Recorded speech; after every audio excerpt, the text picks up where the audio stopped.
Before you start this project, you need to gather some supplies.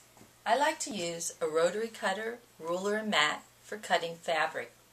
If you don't have access to these rotary cutting supplies, you may use fabric scissors, a ruler or yardstick, and a pencil to mark your fabric. I keep a small scissors nearby for cutting threads. You will also need a sewing machine in working order.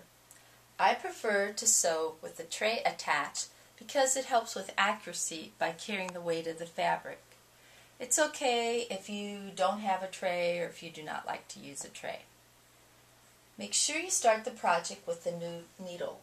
I like to use an 80-12 size needle. When I quilt, I use a 1/4 inch foot. This foot is exactly a 1/4 inch from where the needle goes down to the edge of the foot, which makes it easier to sew an accurate 1/4 inch seam.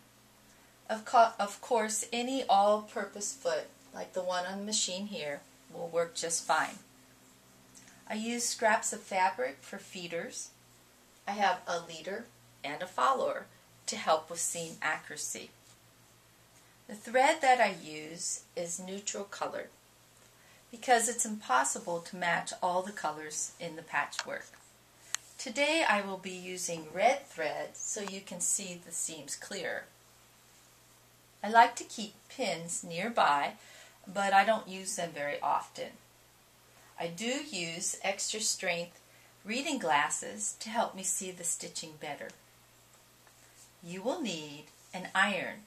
I like to use a dry iron, and I keep a water bottle nearby if needed, and I use a fluffy towel on my ironing board to help with the pressing.